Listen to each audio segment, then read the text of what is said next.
अपने मन में एक लक्ष्य लिए, मंजिल अपनी प्रत्यक्ष लिए, हम तोड़ रहे हैं जंजीरें, हम तोड़ रहे हैं जंजीरें, हम बदल रहे हैं तस्वीरें, हम तोड़ रहे हैं जंजीरें, हम बदल रहे हैं तस्वीरें।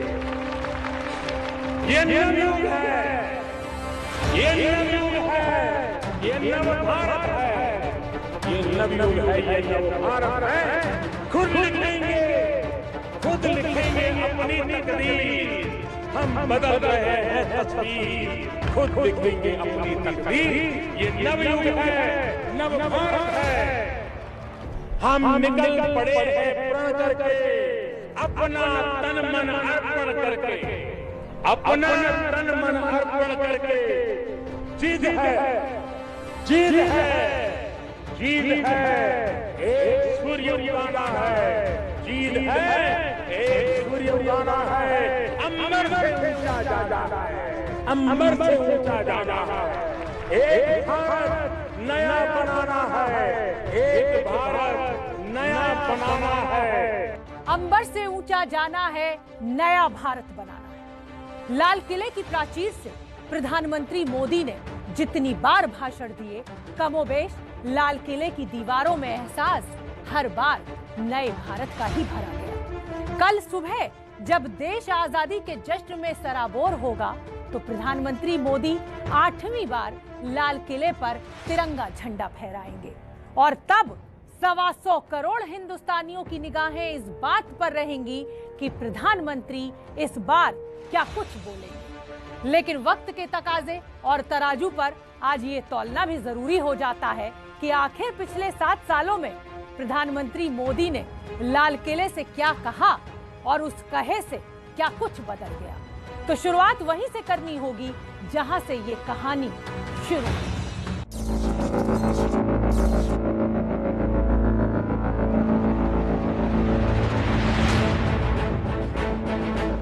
68वां स्वतंत्रता दिवस, 2014 का साल और गरीब मां का लाल।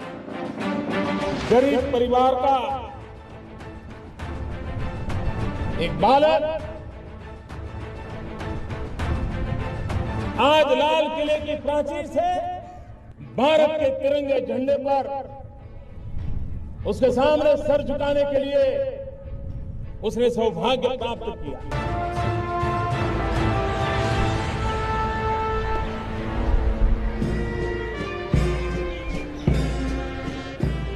आजाद हिंदुस्तान के इतिहास की राजनीतिक तस्वीर और ताबीर दोनों पूरी तरह बदल चुकी थी। पिछले 30 सालों में पहली बार पूर्ण बहुमत लिए पूरी ताकत के साथ कोई प्रधानमंत्री लाल किले की प्राचीर पर खड़ा और हाथ बड़े ही शान से तिरंगे झंडे की तरफ बढ़ा था।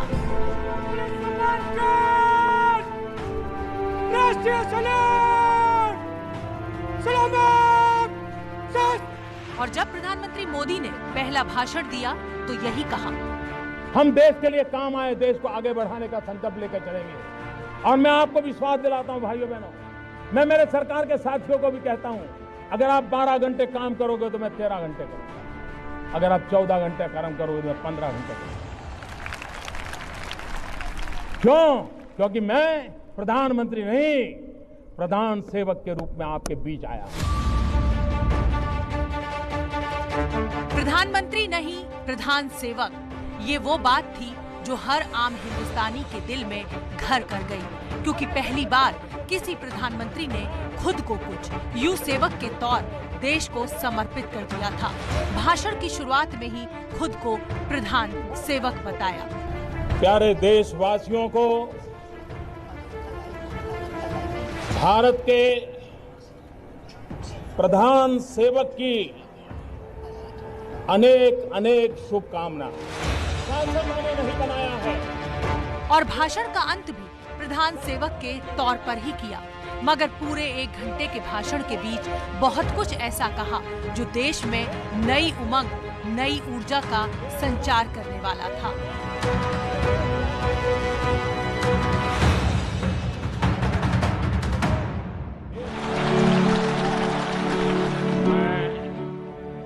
उम्मीदों की लहरों पर सवार एक सरकार बनी थी और उस सरकार के मुखिया के नाते पहले संबोधन में प्रधानमंत्री मोदी आजादी की शुभकामनाएं देते सुनाई दिए और सबसे पहले बड़ी ही कृतज्ञता के साथ देश के उन तमाम प्रधानमंत्रियों को याद किया जिन्होंने तिनका तिनका जोड़कर भारतवर्ष की बुनियाद गढ़ी। भाइयों बहनों, आजादी के बाद देश आज जहां पहुंचा है उसमें इस देश के सभी प्रधानमंत्रियों का योगदान है, इस देश की सभी सरकारों का योगदान है, इस देश के सभी राज्यों की सरकारों का भी योगदान है।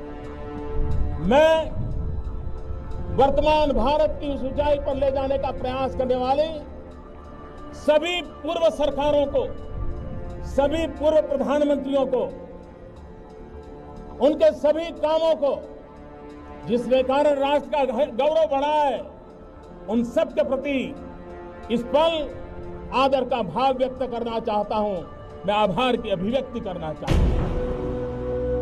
और ये बात कहकर प्रधानमंत्री ने साफ कर दिया था कि अपने पराये के भेद से परे वो अब तक की सभी सरकारों का सम्मान करते हैं और उस सरकार का भी पूरा सम्मान है जिसे हराकर वो सत्ता में आए। सम्मान के बाद अब बारी आम जनमानस के बीच उस भाव को जगाने की थी जो सालों से दबी हुई थी। आज वैश्विक स्पर्धा में कोटि कोटि भारतीयों के सपनों को साकार करना होगा तो ये होती है चलती है से देश नहीं चल सकता। जन सामान्य की आशा आकांक्षाओं की पूर्ति के लिए शासन व्यवस्था नाम का जो पुर्जा है, जो मशीन है, उसको और धारदार बनाना है, और तेज बनाना है, और गतिशील बनाना है। व्यवस्थाओं को बदल देने का विश्वास और जनभागीदारी का प्रस्ताव, दोनों के मिलाप से लाल किले की दीवारें 2014 में देश में बदलाव की बुनियाद को महसूस करने लगी थी और अब कुछ ऐसी योजनाओं का ऐलान होने को था जो देश में विकास के तार को सीधे उस अंतिम आदमी से जोड़ने वाली थी जो सालों से सुविधाओं के अभाव में खुद को वंचित मान चुका था। भाइयों बहनों, इस आजादी के पर्व पर मैं योजना को बहुत तेज आगे बढ़ाने का संकल्प करने के लिए आपके पास आया।